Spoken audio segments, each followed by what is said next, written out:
नहमदु व नसल्ली अला रसूलिल करीम अम्मा बाद फ़ौज़ बिल्लाहि मिनश शैतानिर रजीम बिस्मिल्लाहिर रहमानिर रहीम। मुअज़्ज़िज़ नाज़रीन, अस्सलामु अलैकुम व रहमतुल्लाहि व बरकातुहू।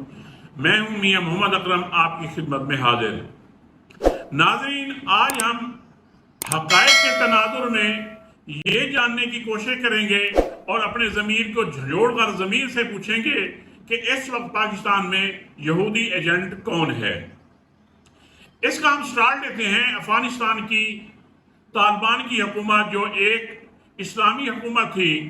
जब 9/11 का बहाना करके अमेरिका ने उस हुकूमत का खात्मा किया तो उसमें हमारे chief of the army staff Pervez Musharraf और वो लोग शामिल थे जो आज पीडीएम का एक घिनौना रूप धार चुके हैं।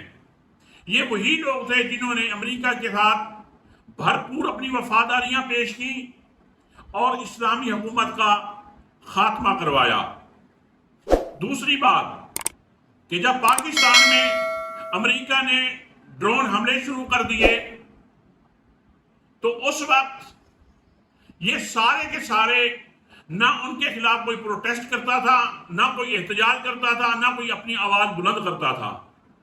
वो अफगानिस्तान की इस्लामी हुकूमत के खात्मे का मामला हो या ड्रोन हमलों में जब पाकिस्तान को लहूलुहान किया जा रहा था, नहते शहरियों को शहीद किया जा रहा था, तो उस वक्त ये लोग सब अपनी अपनी वफादारियां पेश करने में लगे हुए थे।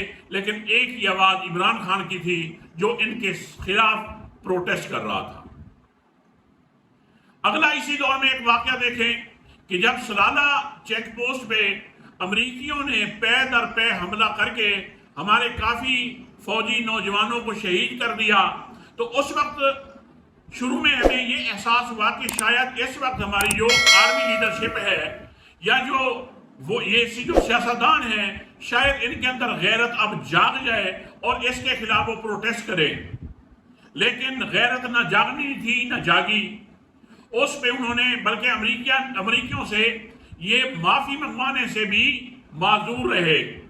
लेकिन एक शख्स इमरान खान, जिसके अंदर तड़प उठी, गैरत जागी, उसने इसके खिलाफ भरपूर प्रोटेस्ट किया, बल्कि इसके लिए उसने नेटो सप्लाई को भी रोक दिया और वो अपना प्रोटेस्ट लेके वहीं चला गया, हालांकि वहां पे हालात बहुत ज्यादा खतरनाक थे। इसके बाद लाल मस्जिद का वाकया हुआ, उसमें भी हमारे परवेज मुशर्रफ और ये हमारी जो सियासी जमातें हैं, इन्होंने बेगुनाह बच्चियों को शहीद करवाया और उनके ऊपर जुल्म ढाए।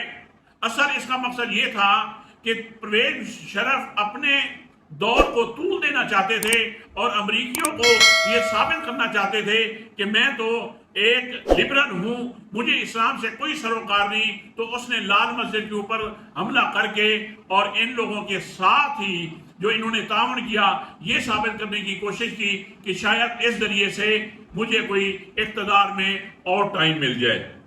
इसके खिलाफ अफसोस की बात तो ये है कि मौलाना फजल रहमान, जो अपने आप को दीन का बड़ा ठेकेदार समझते हैं, हालांकि मैं तो ये समझता हूं कि ये तो उलमाए हक के नाम पर एक बदनुमा धब्बा है। इसका आज भी मैं चैलेंज करता हूं कि इन्होंने कभी उस मामले में भी कोई मुजम्मती कोई इनका बयान आया हो।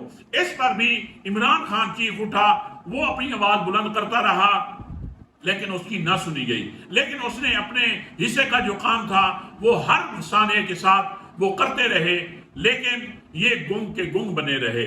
अगली बात की तरफ है कि फ्रांस में हर साल हजरत मोहम्मद मुस्तफा सल्लल्लाहु अलैहि वसल्लम की शान में गुस्ताखी की जाती थी, उनके कार्टून नौजुबिल्लाह बनाए जाते थे और ये सारे के सारे गैरत से खाली ये लोग सब के सब गुंग बन के, ये बिल्कुल बेहिस बन के ये बैठे थे, ना अपनी आवाज उठा रहे थे, ना अपने लिए कोई प्रोटेस्ट उनके लिए कोई प्रोटेस्ट कर रहे थे। लेकिन ये अल्लाह का बंदे ने इसने इस बात का दर्द महसूस किया, क्योंकि मोमिन ही इन चीजों का दर्द महसूस करता है।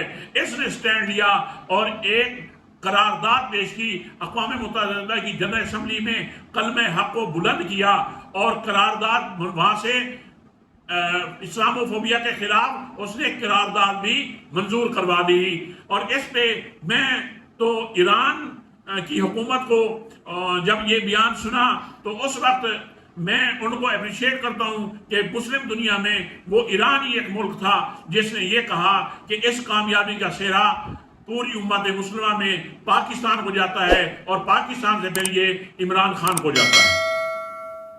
اگلی بات کی طرف آ جائیں کہ جب یہ اس کی حکومت آئی عمران خان کی، اس نے جو کام کیے، اس نے داڑھی اور عورت کے پردے کے دفاع میں جو بولا، اس میں مولانا تقی عثمانی صاحب اور مولانا باقی علماء حق جتنے بھی ہیں ان کو بڑا اپریشیٹ کیا کہ پاکستان کی تاریخ میں پہلا وزیر اعظم ہے جس نے پردے اور داڑھی کا انٹرنیشنل میڈیا کے سامنے بھرپور دفاع کیا ہے. یہ ایک بہت بڑی ہمارے لیے اعزاز کی بات ہے. اس کے بعد اس اللہ کے بندے نے پاکستان میں جتنے بھی سکول، کالجز اور یونیورسٹیز ہیں، تعلیمی ادارے ہیں، ان میں قرآن مجید کی تعلیم کو لازمی قرار دے دیا اور ساتھ ترجمہ بھی پڑھنے کے لیے بھی ترجمے کے ساتھ اس تعلیم کو لازمی قرار دے دیا گیا تاکہ اس کو پتہ چل سکے کہ جو قرآن ہمیں کہتا ہے ہم اس کو سمجھنے والے بن جائیں. لیکن افسوس اس کے مقابلے میں پی ڈی ایم کی جماعتوں میں، سندھ کے سکولوں میں ڈانس اور میوزک کی کلاسوں کا اجرا ہو رہا ہے. اس میں بھی یہ مولانا صاحب جو اپنے آپ کو دین کا ٹھیکیدار سمجھتے ہیں، یہ ان کے اتحادی ہیں اور اس میں بھی یہ گنگ ہیں، یہ بول نہیں سکتے کہ یہ کیا ہو رہا ہے. اگلی بات سن لیں کہ اس نے جو بھی کام کیے اللہ ان کو جزائے خیر دے، اور اس بارے میں سارے علماء حق اس کے ساتھ ہیں. اب آپ لوگوں نے فیصلہ کرنا ہے کہ اس شخص کہ ان میں سے یہودی ایجنٹ کون ہے. اس کا آپ اپنے ضمیر سے پوچھیں، حقائق کے تناظر میں دیکھیں کہ یہ کون ہو سکتا ہے یہودی ایجنٹ. میں تو یہی کہتا ہوں کہ یہی پی ڈی ایم کے لوگ، یہی ان کے معاونین اور ان کے سہولت کار. میں تو کہتا ہوں یہ یہود و نصارہ کے ایجنٹ نہیں، یہ ان کی روحانی اولادیں ہیں. کہ جیسے اس وقت مولانا تقی عثمانی صاحب ایک ڈیپوٹیشن کی صورت میں طالبان کے پاس گئے تھے اور جب ملا عمر سے ملے تھے تو واپسی بھی آ کر کہا تھا کہ اس وقت میں نے یہ آبزرو کیا ہے کہ ملا عمر کا ایمان ایک طرف اور پوری امت مسلمہ کا ایمان ایک طرف، ملا عمر کا ایمان پھر بھی بڑھ جائے گا ان سے. اور ہمارے مشاہدے کے مطابق جو ہم تو ظاہری طور پہ جو زہر کے مکلف ہیں، ہم نے جو دیکھا ہے اس وقت جو عمران خان کی جرت، بہادری، غیرت اور اسلامی جذبہ جو اس وقت عمران خان کے اندر میں ہے، میرے خیال میں اس وقت اگر پوری امت مسلمہ کا بھی ایمانی جذبہ دیکھا جائے یا اس کا کردار دیکھا جائے یا اس کی جرت اور دلیری دیکھی جائے تو میرے خیال میں اس کے مطابق نیچ ہے، اس کا مقابلہ نہیں کر سکتی. اس میں بھی عمران خان کو اس بات کی بھی انشاءاللہ فضیلت ہوگی. ہماری دعا ہے کہ ہمیں اللہ حق جاننے کی توفیق دے. روز قیامت پوچھا جائے گا کہ آپ لوگ کس کے ساتھ کھڑے تھے، کیوں کہ یہ تو اللہ کا حکم ہے کہ جو سچے لوگ ہیں ان کے ساتھ کھڑے ہو جاؤ. ہم نے جو ظاہری طور پہ یہ دیکھا ہے، اب ہم نے خود فیصلہ کرنا ہے کہ یہود و نصارہ کے ایجنٹ کون ہیں اور امت مسلمہ کا لیڈر کون ہے. اسی کے ساتھ ہی اجازت چاہتا ہوں. السلام علیکم ورحمۃ اللہ وبرکاتہ.